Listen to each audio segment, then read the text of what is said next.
السلام علیکم ورحمۃ اللہ وبرکاتہ۔ کیسے ہیں دوستو؟ امید ہے آپ حضرات بخیر ہوں گے۔ اللہ آپ لوگوں کو ہمیشہ خوش رکھے۔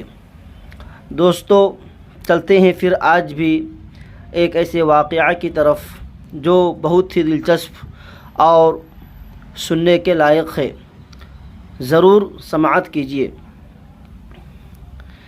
ایک اندھا بادشاہ کے پاس آ گیا اور کہنے لگا، حضور میں 3 باتیں جانتا ہوں۔ بادشاہ نے پوچھا، وہ کون سی باتیں ہیں جو تو جانتا ہے؟ نابینا نے کہا، نمبر 1 میں گھوڑوں کی پہچان جانتا ہوں کہ وہ اصلی ہیں یا نقلی۔ نمبر 2 موتیوں کی پہچان جانتا ہوں کہ وہ سچے ہیں یا کھوٹے۔ نمبر 3 آدمی کی پہچان جانتا ہوں کہ کس خاندان سے ہے۔ اس نابینا کی باتیں سن کر راجا نے وزیر سے کہا، اس کو رکھ لو، یہ کبھی کام آ جائے گا، اور اس کو روزانہ چاول دال دے دیا کرو، کھائے گا اور رہے گا۔ بادشاہ کے حکم کے مطابق اس نابینا کو رکھ لیا گیا۔ کچھ دنوں کے بعد گھوڑوں کا ایک بہت بڑا سوداگر گھوڑے لے کر بادشاہ کے دربار میں آیا۔ راجا نے درباری نوکروں سے کہا، جا کر دیکھو، ایک اچھا گھوڑا ہو تو ہمارے لیے خرید لو۔ درباری نوکر گئے۔ گھوڑے کے پورے ریوڑ میں ایک گھوڑا پسند آیا تو کسی نے کہا، حضور وہ نابینا کہہ رہا تھا کہ میں گھوڑوں کی پہچان جانتا ہوں، اس کو یہ گھوڑا دکھلائیے، کئی مہینے سے مفت میں دال چاول کھا رہے ہیں۔ بادشاہ نے کہا، ارے صحیح کہا آپ نے، اس اندھے کو بلاؤ۔ بادشاہ کے کہنے کے مطابق نابینا کو بلایا گیا۔ بادشاہ نے کہا، اندھے تو کہتا تھا کہ میں گھوڑوں کی پہچان جانتا ہوں، ہمارے لیے ایک گھوڑا درباریوں نے پسند کیا ہے، اس کو دیکھ تو وہ کیسا ہے؟ نابینا نے کہا، حضور مجھے اس گھوڑے کے پاس پہنچا دیں یا پھر میرے پاس گھوڑا لایا جائے۔ بادشاہ نے حکم دیا کہ گھوڑا یہاں پر لایا جائے۔ راجا کا حکم ہوتے ہی گھوڑے کو لا کر نابینا کے ہاتھ میں اس کی رسی تھما دی گئی۔ نابینا گھوڑے کے اوپر بہت دیر تک اپنا ہاتھ پھیرتا رہا، پھر سوچ سمجھ کر کہنے لگا، حضور گھوڑا تو بہت خوبصورت، بہت اچھا ہے، لیکن گھوڑا پانی میں بیٹھ جائے گا۔ بادشاہ نے کہا، ابے اندھے، گھوڑا بھی کہیں پانی میں بیٹھتا ہے؟ کیا یہ بھینس ہے جو پانی میں بیٹھ جائے گی؟ اندھے نے کہا، حضور اگر آپ ہماری بات نہیں مانتے تو اس گھوڑے کو پانی کی نہر سے گزار کر دیکھ لیجئے۔ راجا نے خادموں کو حکم دیا کہ گھوڑوں کو فلاں نہر کے پاس لے جاؤ۔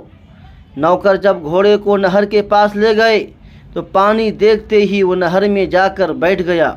نوکروں نے بڑی مشکل سے پانی سے باہر نکالا اور دربار میں جا کر سارا واقعہ بیان کیا تو بادشاہ کو بہت تعجب ہوا کہ نابینا کی بات صحیح ہو گئی۔ چنانچہ اس نے نابینا سے پوچھا کہ گھوڑے کے پانی میں بیٹھنے کا سبب کیا ہے؟ اندھے نے کہا، حضور اس گھوڑے کی ماں بچپن میں مر گئی تھی، اس کو بھینس کا دودھ پلا کر پالا گیا۔ سوداگر نے کہا، حضور واقعی اس کی ماں بچپن میں مر گئی تھی، میں اسے بھینس کا دودھ نہ پلاتا تو کیا کرتا؟ جب نابینا کی بات صحیح ثابت ہوئی تو راجا نے اندھے سے کہا، ابے اندھے، یہ تو بتا تجھے کیسے پتہ چلا کہ اس گھوڑے کی ماں بچپن میں مر گئی تھی، اس کو بھینس کا دودھ پلایا گیا۔ اندھے نے کہا حضور، گھوڑے کی پیٹھ کی جو ہڈی ہوتی ہے اس سے اس گھوڑے کی پیٹھ کی ہڈی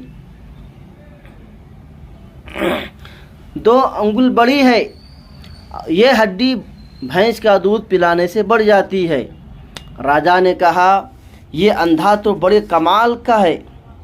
راجا نے پھر حکم دیا اس کو آج سے 1 کلو چاول اور 500 گرام دال دے دی جائے۔ اب تو نابینا یعنی اندھے کا قیمت اور بڑھ گئی، بھاؤ بڑھا۔ چنانچہ کچھ دنوں کے بعد پھر موتیوں کا ایک سوداگر آیا۔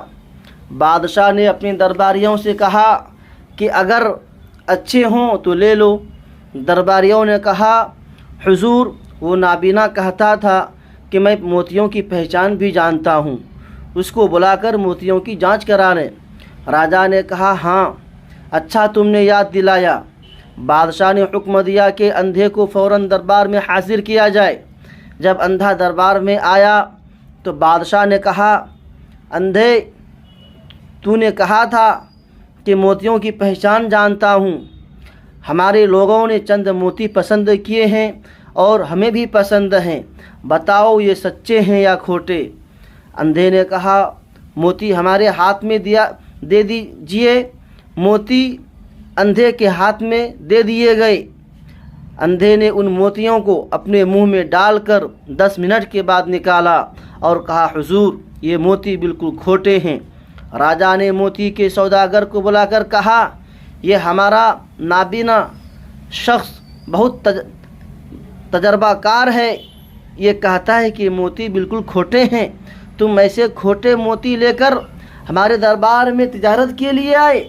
سوداگر نے کہا حضور سچ ہے، یہ موتی بالکل کھوٹے ہیں، مگر میں انہیں صرف اس نیت سے لے کر آیا تھا کہ اس کی پہچان کرنے والا بھی کوئی ہے کہ نہیں۔ بادشاہ نے نابینا سے کہا ابے اندھے، تجھے نظر تو نہیں آتا، پھر تو نے کیسے سمجھ لیا کہ یہ موتی کھوٹے ہیں؟ نابینا نے کہا حضور، میں ان موتیوں کو منہ میں ڈال کر 10 منٹ تک گھماتا رہا مگر کچھ پتہ نہ چلا، کیونکہ جو سچے موتی ہوتے ہیں اس کو منہ میں ڈالنے سے 4 منٹ میں ہی لعاب پیدا ہونے لگتا ہے، اور اگر کھوٹے ہوتے ہیں تو منہ میں خراش پیدا ہونے لگتی ہے۔ یہ موتی منہ میں خراش پیدا کر رہے تھے، اس لیے میں سمجھ گیا کہ یہ کھوٹے ہیں۔ نابینا کی یہ بات سن کر راجا بہت خوش ہوا اور وزیر کو حکم دیا کہ اس کو جتنا چاول دال روزانہ ملتا ہے اس میں کچھ اضافہ کر دیا جائے۔ بادشاہ نے کہا ابے اندھے، تیری 2 باتیں تو بالکل صحیح ثابت ہو گئیں، تیری ایک بات باقی رہی کہ میں آدمی کی بھی پہچان جانتا ہوں کہ وہ آدمی کس خاندان کا ہے، لہذا ہمیں بتائیں کہ میں کس خاندان کا ہوں۔ اندھے نے کہا حضور، آپ یہ نہ پوچھیں کہ میں کس خاندان کا ہوں، کسی دوسرے آدمی کا خاندان پوچھئے۔ بادشاہ نے کہا میں اپنا خاندان ہی تجھ سے پوچھوں گا، دوسرے کا کیوں؟ نابینا نے کہا حضور، اگر آپ اپنا خاندان پوچھنا چاہتے ہیں تو بھرے دربار میں مت پوچھئے، اکیلے تنہائی میں پوچھئے۔ راجا نے کہا میں بھرے دربار میں سب کے سامنے پوچھوں گا، میں راجا ہوں، بادشاہ ہوں، کسی سے ڈرتا نہیں ہوں۔ نابینا نے کہا اگر آپ اپنا خاندان بھرے دربار میں سب کے سامنے پوچھنا چاہتے ہیں تو حضور آپ ہمیں پہلے معافی نامہ لکھ کر دیں کہ آپ مجھے غصہ میں آ کر قتل نہیں کروائیں گے، تاکہ میں بالکل بے فکر ہو کر آپ کا خاندان بتا سکوں۔ بادشاہ نے کہا میں اپنا خاندان تجھ سے پوچھتا ہوں، اس میں قتل کی کیا وجہ ہے؟ نابینا نے کہا سرکار، آپ مجھے پہلے معافی نامہ لکھ کر دیں، میں آپ کا خاندان بتا دوں گا۔ اندھے کے کہنے پر بادشاہ نے اس کو معافی نامہ لکھ کر دے دیا اور کہا ابے اندھے، اب بتا میں کس عالی خاندان کا ہوں؟ اس پر اس نابینا نے کہا حضور معاف کیجئے گا، آپ تو بنیے کے خاندان سے ہیں۔ یہ سن کر بادشاہ کو بہت تعجب ہوا کہ میں راجا ہوں اور بنیے کے خاندان سے، یہ کیسے ہو سکتا ہے؟ نابینا نے کہا حضور ابھی آپ کی امی صاحبہ زندہ ہیں، ان سے جا کر پوچھ لیجئے۔ راجہ اپنی امی کے پاس گیا اور کہا امی ایک اندھا آیا ہوا ہے، وہ بہت کمال کا آدمی ہے۔ اس نے گھوڑے کی پہچان بتا دی کہ موتیوں کو پہچان لیا کہ اصلی ہیں یا نقلی۔ میں نے اپنے بارے میں پوچھا کس خاندان کا ہوں تو کہتا ہے بنیے کے خاندان سے، کیا یہ بات صحیح ہے؟ اس کی امی نے کہا بیٹا یہ بات بالکل سچ ہے۔ راجہ نے کہا وہ کیسے؟ اس کی امی نے کہا ہمارے یہاں کوئی اولاد نہیں تھی، راجدھانی میں 2-4 لوگوں نے مشورہ دیا کہ کسی بچے کو گود لے لیا جائے اور خوشی میں شہنائیاں اور باجے بجائے جائیں، اعلان کر دیا جائے کہ راجہ کے گھر لڑکا ہوا ہے۔ اگر ایسا نہیں کیا جائے تو پھر یہ حکومت کون کرے گا؟ ان لوگوں کے مشورے کو قبول کر لیا گیا اور شہر میں تلاش ہونے لگی، کسی کے گھر خوبصورت تندرست پیدا ہو تو اس کو گود لیا جائے۔ اتفاق سے تمہارا جنم ایک بنیے کے گھر ہوا، تم خوبصورت اور تندرست تھے، لوگوں نے تمہیں کو گود لینے کا مشورہ دیا تو تمہیں کو گود لے لیا گیا۔ خوب دھوم دھام ہوئی اور اعلان کر دیا گیا کہ راجہ کے گھر لڑکا پیدا ہوا ہے۔ اس کی امی نے پوچھا بیٹا یہ بات تو صرف 2-4 آدمیوں کے علاوہ اور کسی کو معلوم نہیں، تم نے مجھے گود لیا ہے، اس اندھے کو کیسے پتہ چلا؟ یہ تو بہت ہی تعجب کی بات ہے۔ اس کی امی نے کہا اس اندھے سے پوچھ تو صحیح، تجھے کیسے معلوم ہوا کہ تو بنیے کے خاندان سے ہے؟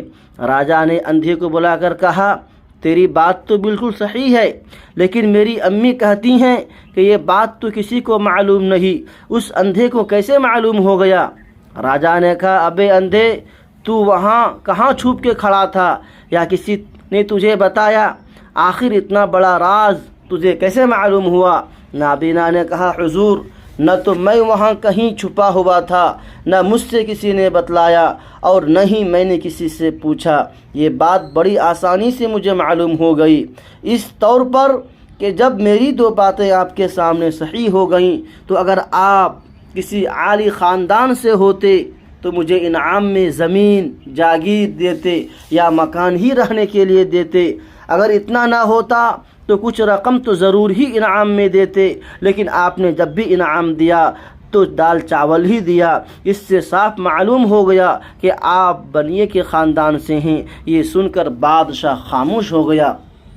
دوستو اور بزرگوں، مزاج، شرافت، تہذیب، بول چال اور رہن سہن میں نسل اور خاندان کا بہت بڑا دخل ہے۔ آدمی جس خاندان کا ہوتا ہے اس خاندان کی تہذیب، عادت، طور طریقہ، سوچ و فکر نمایاں طور پر اس میں پائی جاتی ہے، جس کی وجہ سے ایک مردم شناس انسان پہچان لیتا ہے کہ سامنے والا آدمی کس خاندان کا ہے۔ امید ہے آپ کو یہ ویڈیو پسند آئی ہوگی اور بات بھی سمجھ میں آئی ہوگی۔